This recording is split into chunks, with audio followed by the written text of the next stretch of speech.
Hi everybody and welcome back to the channel. We're getting straight back on it. We are going to start stripping down the bike a little bit more and doing lots and lots of cleaning. What I want to do in this video is to assess the condition of the engine. I know I've got enough cycle parts to rebuild the bike and put it back on the road, but I need to assess the condition of the engine because that really is quite critical. I do happen to have a spare engine in my box of bits up on the mezzanine. I know that spare engine runs, but I'm not sure about the one we have in front of us. Obviously, I want to try and keep the same engine with the same frame as they are matching numbers. So what I'm doing at the moment is just cleaning around the back of the front sprocket that is absolutely caked in oil and grime. And I'm just put a bit of cardboard in there to protect the generator from any spillages and splashes.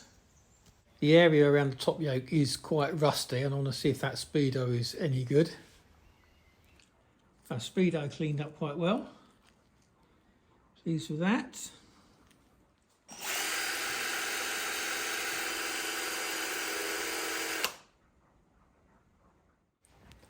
So I've got the clutch cover engine case off and I'm giving that a clean by hand before I put it into the sonic bath to really get some of that dirt and grime out of it. I've had to mute the sound because of the interference it creates, but you can see it's coming up a treat.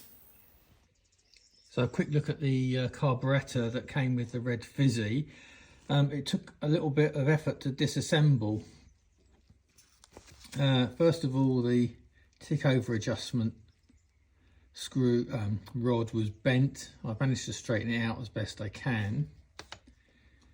It was as bent as the main needle here, look at that. Now what I thought was odd was that the idle adjustment, there's a small split pin that goes through there that holds that rod into this brass fitting, and that appeared to be untouched, you know, as it came out of the factory. And the other thing that was wrong was the slide here was stuck. Oops. Was stuck down here, and what I found,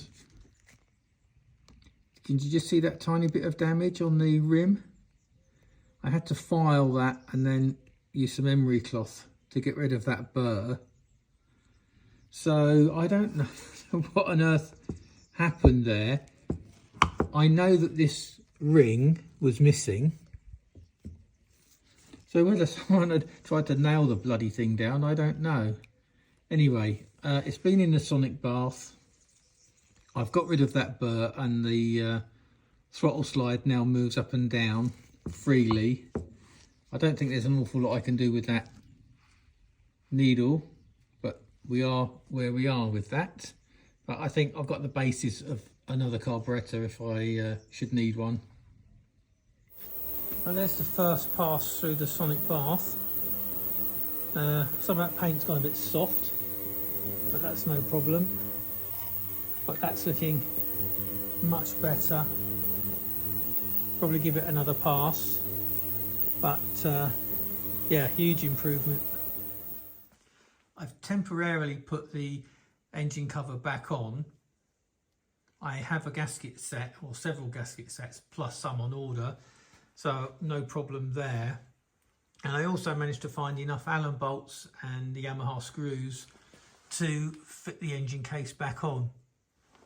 Gives me the opportunity to test the Kickstarter mechanism, but as you can see it's a bit of a mess, so it will be coming off and I'll get some Nitromorse, get that old Yamaha paint off and give it a fresh lick of paint.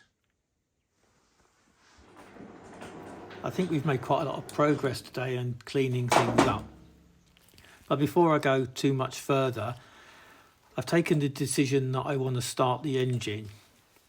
So what I'm doing here is I'm putting in a fresh top end bearing, gudgeon pin and new gudgeon pin circlips, because I want the top end of the engine to be absolutely perfect and I want it to be risk free in terms of anything coming out of place and damaging the bore or the cylinder head.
Okay, so carburetor is on and old throttle cable is connected.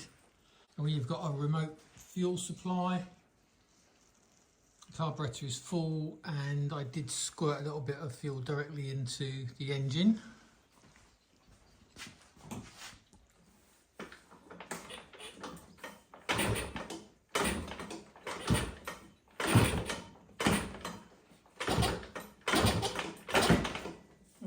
Bit of a kickback.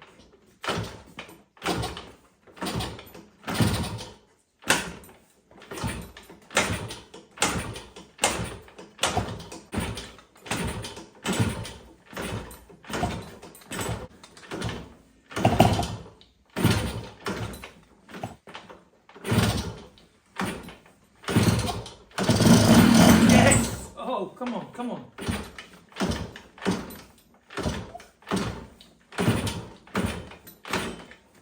Oh, come on.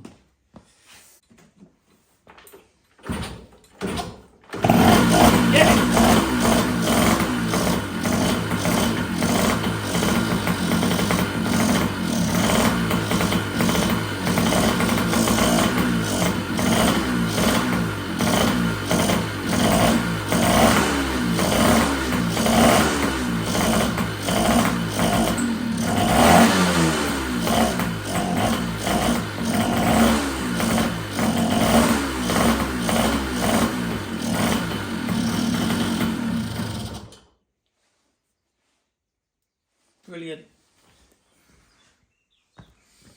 Okay, I'm going to draw this video to a close.